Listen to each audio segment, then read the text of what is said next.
of London, Sadiq Khan, has responded to your plans today, and he says thousands of Londoners have indefinite leave to remain. They have legal rights and are our friends, neighbours and colleagues.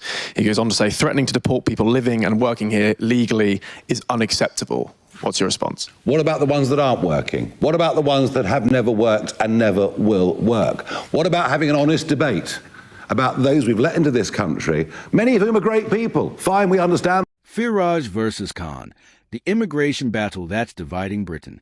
Right. Before we dive into this absolute political bloodbath, make sure you hit that subscribe button, because what you're about to witness is a kind of Westminster drama that defines modern British politics. And trust me, you won't want to miss what comes next. The gloves are well and truly off in British politics, and what we're witnessing between Nigel Farage and Sadiq Khan isn't just your typical political spat. It's a fundamental clash over the very soul of modern Britain. When the Reform UK leader announced his party's plan to completely abolish indefinite leave to remain for migrants, he didn't just throw down a policy gauntlet. He lit a political powder keg that's exploded across London and beyond. But here's where it gets absolutely fascinating. Khan's response wasn't just offensive, it was visceral. The mayor of London came out swinging, declaring that thousands of Londoners hold indefinite leave to remain status, describing them as our friends, neighbours, and colleagues who make significant contributions to the community. Classic political rhetoric, you might think, but Farage's comeback was nothing short of brutal. But what about the ones that aren't working? Farage fired back with characteristic bluntness. What about the ones that have never worked and never will work? Now, that's the kind of question that cuts through political niceties like a hot knife through butter. He didn't stop there. Oh no, he went straight for the jugular, questioning whether Britain has fundamentally misunderstood what work visas and permits should actually achieve. The timing of this confrontation couldn't be more explosive. With 32 London boroughs facing elections next May, Farage has essentially declared war on Khan's political stronghold. We will do battle with Mayor Khan, he announced, and frankly, the audacity is rather impressive. This isn't just policy disagreement. This is political warfare with real electoral consequences. But here's what makes this particularly delicious from a political analysis perspective. Reform's policy director Zia Yusuf has laid out a plan that would retrospectively rescind indefinite leave to remain status. Think about that for a moment. We're talking about potentially hundreds of thousands of people who thought their status was settled, permanent, done and dusted, suddenly finding themselves back in immigration limbo. It's either brilliantly strategic or politically reckless, depending on where you sit. The government's response has been typically measured, some might say tepid. They've trotted out the usual lines about foreign nationals waiting 5 years for benefits eligibility and considering extending that to 10 years. But here's the thing. They are playing defensive politics whilst Farage is playing offense, and in the current climate, that's a dangerous game. What's particularly striking about this entire row is how it encapsulates the broader ideological battle consuming British politics. Khan represents a cosmopolitan, inclusive vision of modern London, multicultural, diverse, welcoming. Farage embodies a populist pushback, concerned about integration, skeptical of mass migration, demanding stricter controls. Neither position is inherently unreasonable, but the gulf between them feels unbridgeable. The policy mechanics here are worth examining because they reveal the sophistication of Reform's approach. Under their proposed system, individuals would need to renew visas every 5 years, meet higher income thresholds, demonstrate better English proficiency, and face additional restrictions on bringing family members. It's comprehensive, systematic, and designed to fundamentally reshape Britain's relationship with immigration. But let's be brutally honest about the electoral calculations at play. Farage knows exactly what he's doing. Immigration consistently polls as one of the top concerns for British voters, and Khan's defense of current arrangements plays directly into Reform's narrative about out-of-touch metropolitan elites. It's political theatre, but it's effective political theatre.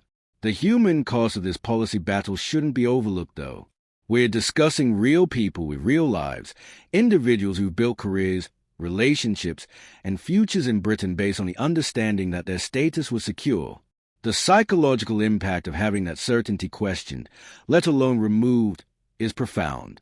Khan's emotional response, calling the proposals threatening deportation wrong, reflects genuine concern for his constituents. But Farage's counter-question about non-working migrant strikes at a fundamental tension in immigration policy that no amount of righteous indignation can resolve. Should indefinite leave to remain be contingent on economic contribution? It's a legitimate policy question dressed up in inflammatory rhetoric. The backdrop to this confrontation is Labour's broader struggles with immigration messaging. They've inherited what they describe as a broken welfare system and are clearly trying to appear tough whilst maintaining humanitarian principles. It's political tightrope walking of the highest order, and reform is quite deliberately trying to push them off balance. What makes this particularly fascinating is how it exposes the limitations of traditional political responses.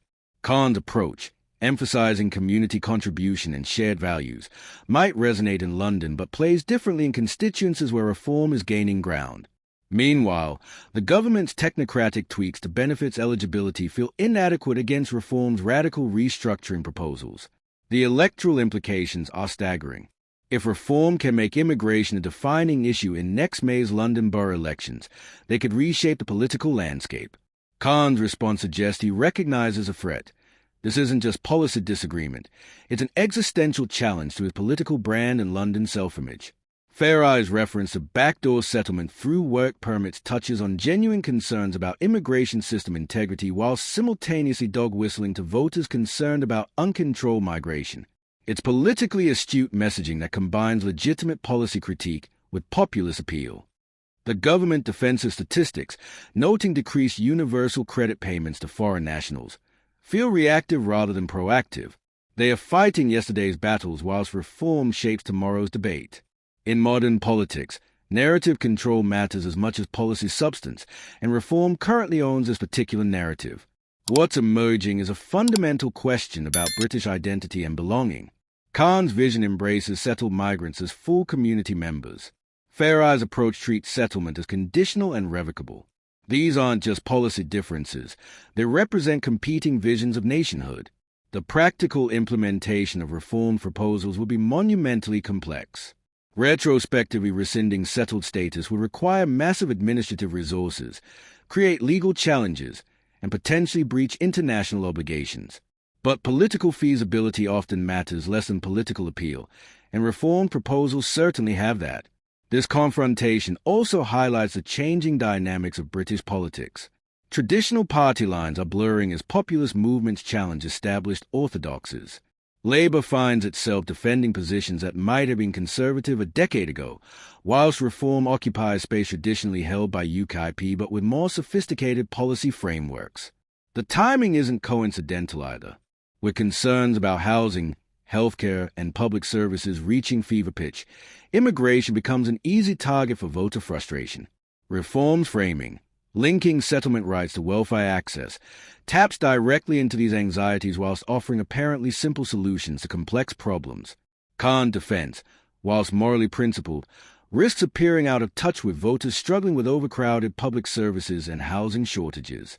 Fair or not, that's the political reality reform is exploiting with considerable skill.